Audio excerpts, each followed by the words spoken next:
Olá, começa mais uma edição do Saúde Agora e vamos falar hoje sobre os casos de intoxicação por metanol que tem repercutido bastante e evidentemente por uma questão de saúde pública. Segundo o balanço do Ministério da Saúde divulgado em 6 de outubro, o Brasil tem 17 casos confirmados de intoxicação por metanol e contabiliza 217 notificações, sendo que 200 estão sendo investigadas. O estado de São Paulo confirmou 15 casos e 3 mortes. E para a gente abordar esse tema tão preocupante, a gente recebe hoje a Joseli Chiarella.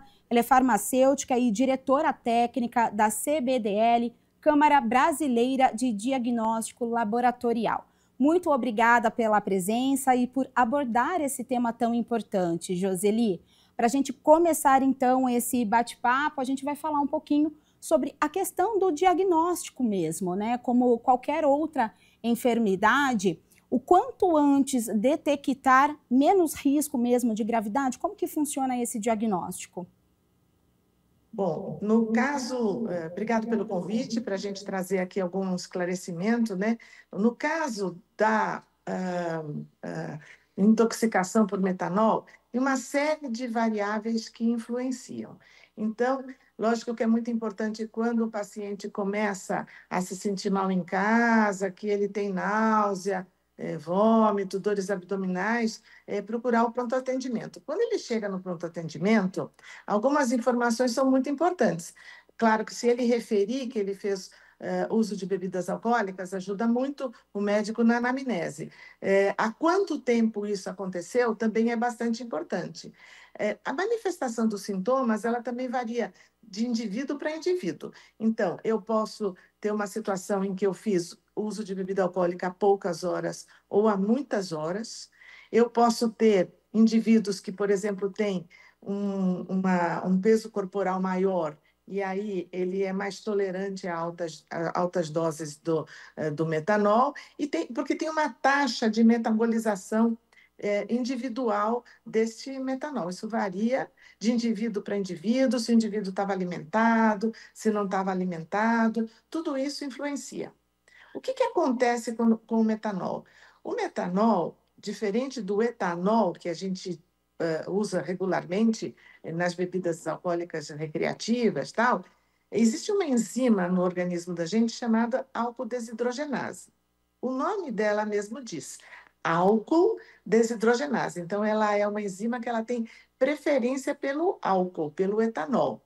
Quando a pessoa fez ingesta do metanol, ela vai esse metanol chega no fígado, mas que em contato com essa enzima álcool desidrogenase, eu tenho a produção de formaldeído e ácido fórmico. Então, estes produtos de degradação do metanol é que fazem mal.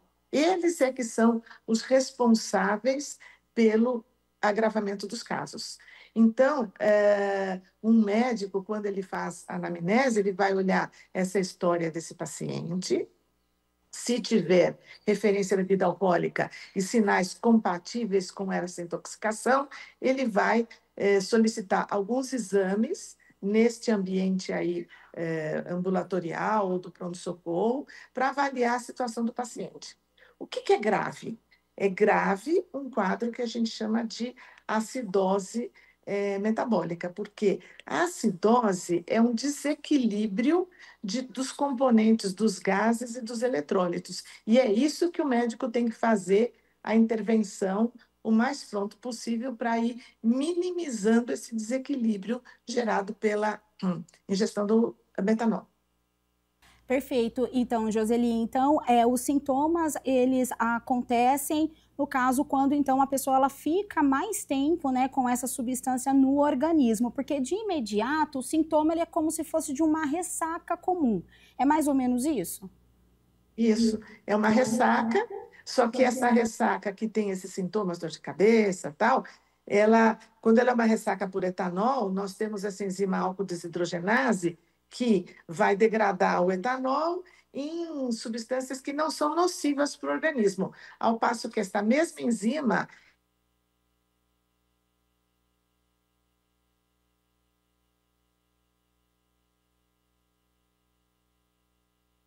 ela vai degradar. É um antídoto para o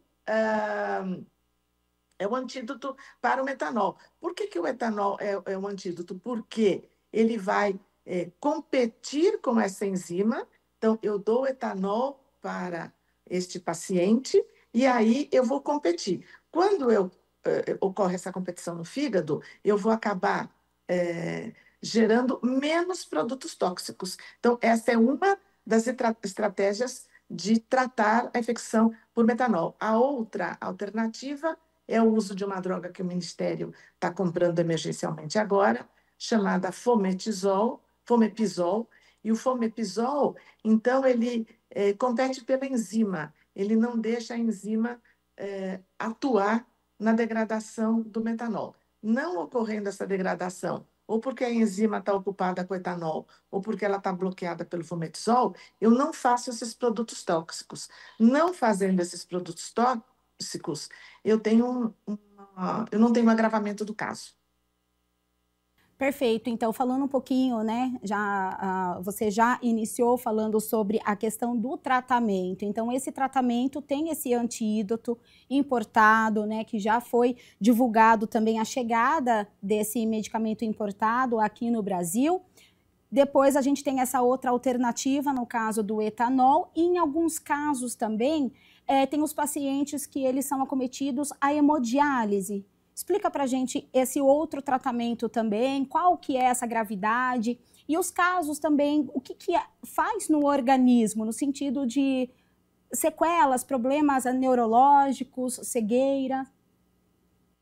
Então, olha, esse quadro tóxico do metanol, o que o médico vai fazendo nesse paciente vai ser monitorar essa condição bioquímica desse paciente com exames laboratoriais diversos, que os nomes são muito complexos, osmolaridade sérica, os eletrólitos séricos, ele vai monitorando essa condição de acidose, que é a condição que é grave para o paciente. Então, eu tenho que fazer duas coisas: ajudar também o organismo a me livrar desse metanol. Eu posso tentar alcalinizar este paciente com bicarbonato para ajustar essas condições dele para uma condição de neutralidade da corrente sanguínea, ou colocar esse paciente em diálise, porque a diálise é um mecanismo que vai me ajudar a remover este metanol da corrente sanguínea. Então, a diálise ela é um tratamento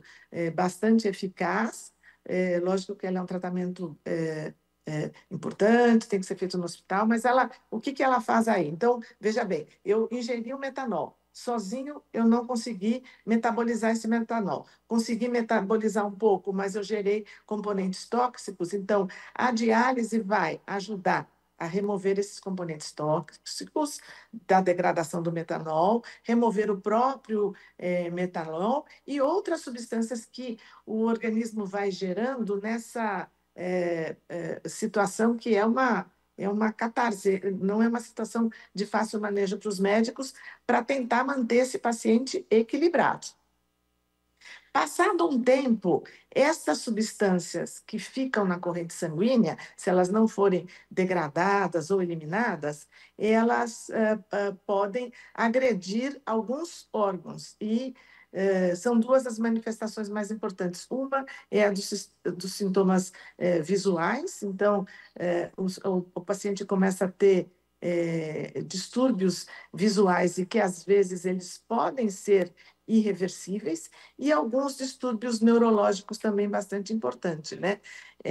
Uma coisa importante, assim, nós temos uma situação aguda de muitos casos, mas mundialmente existe aí um número basal de intoxicação por metanol que elas ocorrem não só no Brasil, mas em todo o mundo, porque, lamentavelmente, nós temos aí alguns mercados que fazem uso dessas bebidas que não são produzidas da forma adequada, ou as garrafas que não sejam lavadas. Então, nós temos uma situação aguda nesse momento com muitos casos. Acho importante todas essas ações, porque nós temos que identificar exatamente a origem deste metanol. Para identificando a origem, atuar de forma que a gente tenha um número menor de casos. Mas existe um número de infecções por metanol que são relativamente constantes, baixos, graças a Deus, ao longo do ano. E, neste momento, temos uma situação aguda com o aumento do número de casos. E é uma situação bem complicada mesmo, Joseli, porque assim, nesses casos, né, a pessoa que ela vai até um estabelecimento, ela compra essa bebida, a olho nu ela não tem como perceber de fato se tem alguma adulteração, não tem cheiro, não tem cor, não tem sabor. Então, nessa situação, né, várias ações estão sendo adotadas, né, em todo o estado, no Brasil como um todo, para tentar identificar também essas bebidas. Mas qual a dica, então, diante, né, desses casos, embora sejam pequenos, né, como você mesmo compartilhou, para que a pessoa, então, ela não fique, né, à mercê dessa situação também? Bom, procurar bebidas, seja lá adquiridas em garrafas fechadas ou quando utilizadas em estabelecimentos comerciais, de boa procedência, né?